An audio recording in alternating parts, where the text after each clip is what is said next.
الحمد لله رب العالمين والصلاة والسلام على أشرف المرسلين نبينا محمد وعلى آله وصحبه أجمعين. إن شاء الله we'll take just أركان الحج and then leave the أضحية for later إن شاء الله so that more people would try to benefit because it's not just specific for Hajj إن شاء الله. So he says here أركان الحج أركان الحج.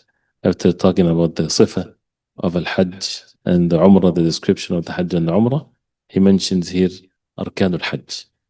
He says, عليكم السلام عليكم. أركان الحج أربعة. The pillars of Hajj are four. إحرام ووقوف وطواف وسعي. So this is the four أركان of al-Hajj. إحرام and وقوف, meaning وقوف in Arafah, and طواف and sa'i. So what is meant by al-Ihram in the Rukn perspective is the niyyah of being part of the nusuk. Right? This is what is meant by al-Ihram. Not necessarily wearing the clothings of al-Ihram or staying away from the mahdurat of al-Ihram. Because when you say pillar, when you say rukn, that means whoever doesn't do it, no hajj. There's no hajj without a pillar. The same thing, there's no salah without the pillars of the salah. So it cannot be made up. So that means a person making hajj without ihram, that does not even exist.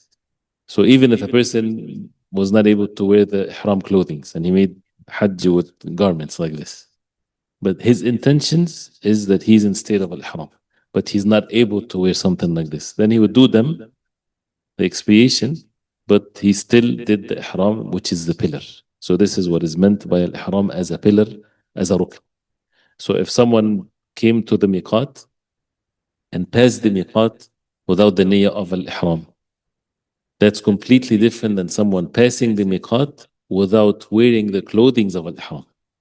And many people, they confuse this when they're, for example, flying in a plane and they slept and they passed the miqat without making the niyyah of al-ihram, versus someone that is, or someone that would not have the clothes of al-ihram. He forgot to have the clothing of al-ihram and he's in the plane and he's awake. And the miqat is coming and he says, I'm not wearing ihram. So he does not make the niyyah of al-ihram. He should make niyyah of al-ihram. And then once he reaches, if he puts his clothing of al-ihram, he just expiate for the mahdur of al-ihram that he was wearing makhit, either fasting 3 days or feeding 6 people or dam. But for someone not to make the niyyah of al-ihram, that means he has to go back to the miqat or dam, because he has to have ihram. Okay, so this is al-ihram. ووقوف, this is وقوف بعرفة. And the time of the wuquf of Arafah, as we heard, from the zawal all the way to fajr of the 10th of Dhul Hijjah. This is as far as the rukn is concerned. So if someone entered Arafah anytime during the day or during the night, which is the people supposed to be in Muzdalifah, if he goes to Arafah, just pass by Arafah and goes to pray Fajr in Muzdalifah, he made it for Hajj. So even during the night, as long as the Fajr of the 10th of the Hijjah did not come, a person can still make it for Arafah. This is as far as the pillar is concerned. As is going to come into the wajib, if a person entered Arafah during the day, it is not permissible to leave till Maghrib. It's wajib. If he leaves before Maghrib, he fulfilled the rukn, but he did not do the wajib. And if intentionally he leaves, he's sinful, but he only repair it with a dam of Jibran to make them. So this is the wuquf as far as the rukn is concerned. Tawaf and sa'i. Tawaf and sa'i are together.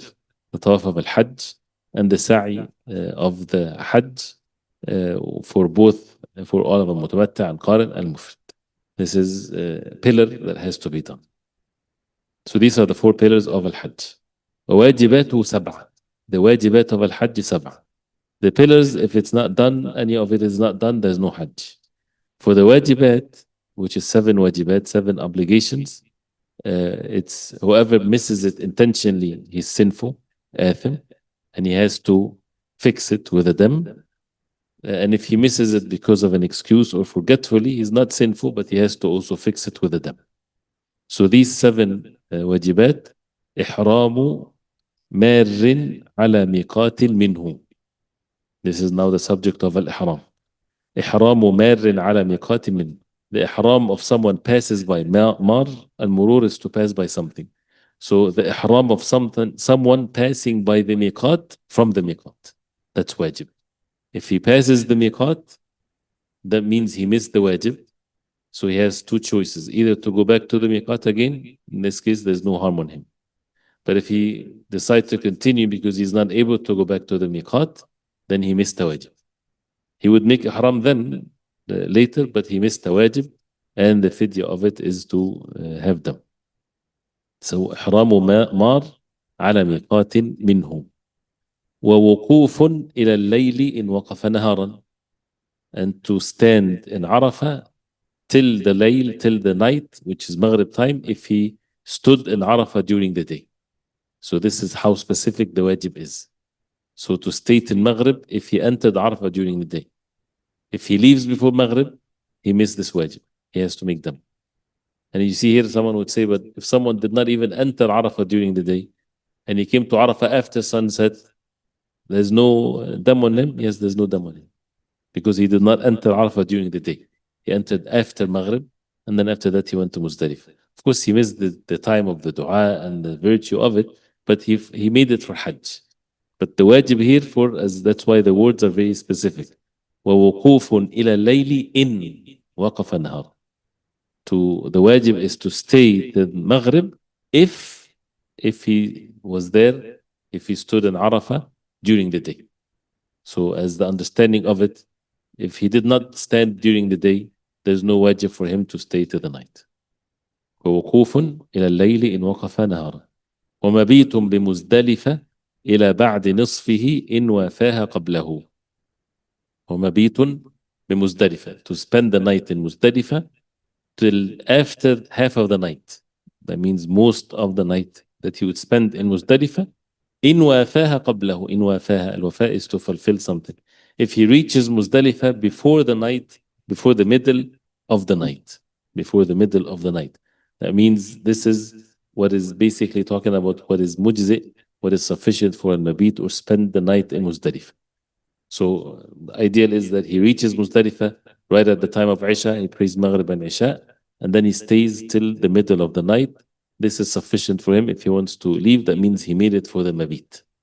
Right? And if he comes after the middle of the night, that means he's already made it for the Muzdalifah, because he's not able to get there because it was crowded, for example. Then there's no harm on him.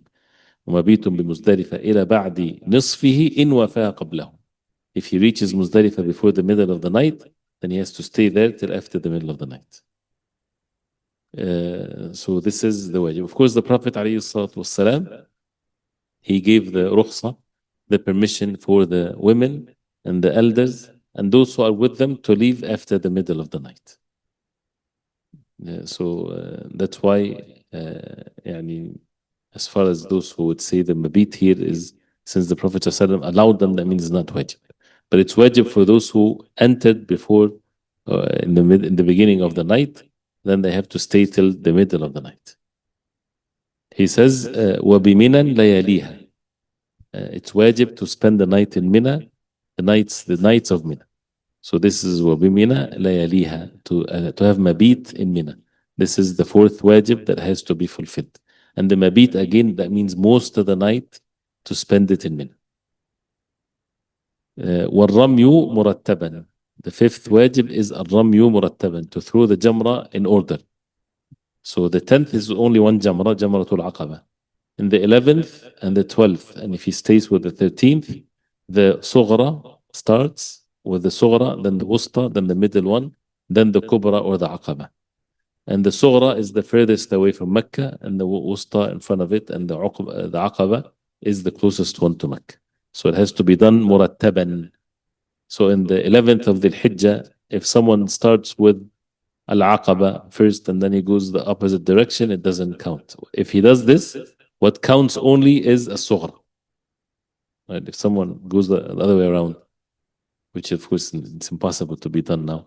But if, say, for example, he threw Jamrat Al-Aqaba first, then the Wusta, then the sughra in the 11th, what counts is the sughra, because that's the first one. Then he has to do the Wusta and then the Aqaba. And if someone is throwing on someone's behalf, right, is to throw for himself and then for someone's behalf, and then he goes to the wusta and then to the kubra. If someone is making up rami, he missed the rami in the 11th of the Hajj, and he comes on the 12th, making up for the 11th and the 12th.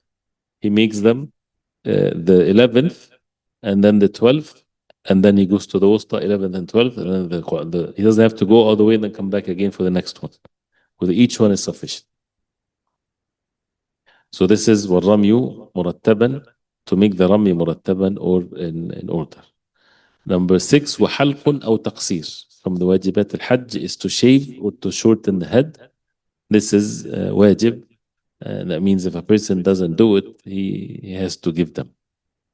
وطواف وداع. طواف الوداع, the farewell tawaf, which is the last thing to be done in Mecca. This is also wajib. وطواف وداع. These are the 7 wajibat of al-Hajj. And again, if someone intentionally misses it, that means it's sinful. So a person should not intentionally miss it, unless there's an excuse.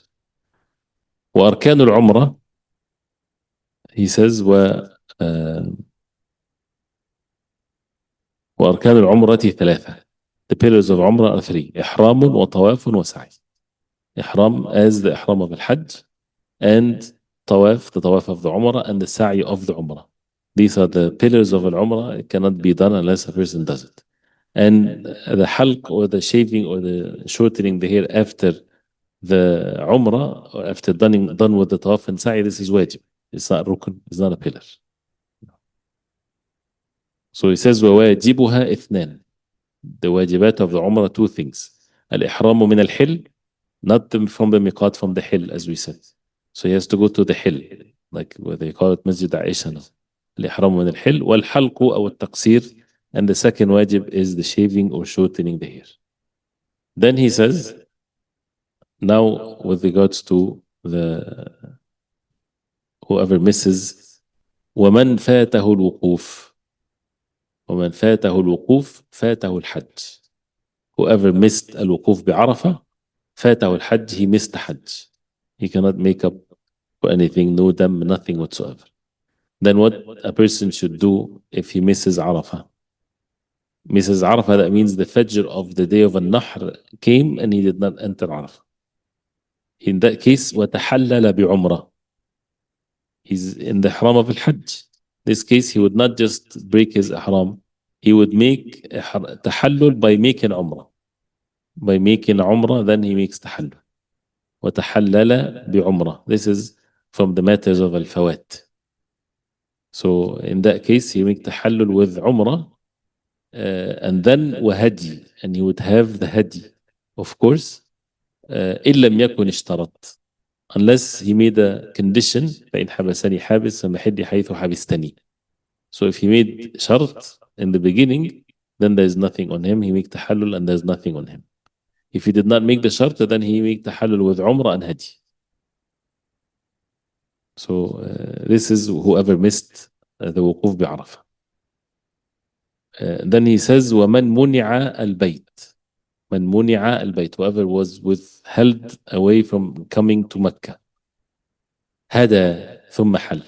He would make sacrifice and then he relieve himself from al-Ihram. He put himself in the state of al-Ihram. He comes to Mecca. He was prevented from entering Mecca. Then in that case, he would have to slaughter. And after slaughtering, then he can relieve himself from the Ihram. فإن فقده, if he doesn't have means to sacrifice, صام 10 أيام. He has to fast he has to fast 10 days before he can take his Ihram off. So he would stay for 10 days with his Ihram, fasting 10 days. And that shows the importance of al-Ihram, تعظيم al-Ihram. So this is ومن منع البيت هدى ثم حل فإن فقده صام 10 أيام. ومن صد عن عرفة تحلل بعمرة ولا دم. ومن صد عن عرفة, whoever was not able to go for Arafah. So this is different than the first one. First one, he missed it. The second one, he was going to Arafah and he was not able to go. تحلل بعمرة, and there's no dam on him. In that case, there's no way that the Hajj is valid because there's no Arafah. but in this case, there's no dam on him. And unlike the first case where he missed Arafah. So major difference between missing Arafah and going to Arafah, but he was not able to go to Arafah. بعمرة ولا دم. And all of that as long as he did not make شرط. إذا اشترط, if he said إن حبسني حابس محلي حيث حبستني, then there's nothing on him. He can just relieve himself from the ihram. طيب, that's the end of the أركان الحج. And then after that أحكام الأضحية, we can leave it for later إن شاء الله. نعم, the ملابس of الإحرام, this is not from the واجبات. This is from the محظورات. So the fidya either for missing or doing any of the محظورات of الإحرام or missing a wajib. الواجب with regards to the ihram is to make ihram from the miqat. That's wajib. The rukn is to make ihram. If someone does not wear رداء and izar, the clothing of al-ihram, he's not missing a wajib as long as he made the niyyah of al-ihram. But he's doing mahdurat al-ihram where he can either fast 3 days or feed 6 people or do them. For Umrah, if a person enters Mecca with the intention of coming from a distance and he missed the ihram, he has to make the ihram then. He cannot just go to the hill. The hill is for the residents of Mecca. And the residents of Mecca is when someone made Umrah and now he's staying in Mecca. So in that case, he would have to either fast 3 days or so. So after Maghrib, inshallah, I forgot that we need to finish the book of, or the maqala, or the article of Sheikh al-Fawzan with regards to the 10 days. We'll do that after Maghrib, inshallah. And tomorrow we'll do al-Rawd, inshallah. If after Maghrib, inshallah, we finish because it's part of the 10 days, is that we finish the article of Sheikh al-Fawzan, and then after that, أحكام الأضحية, inshallah.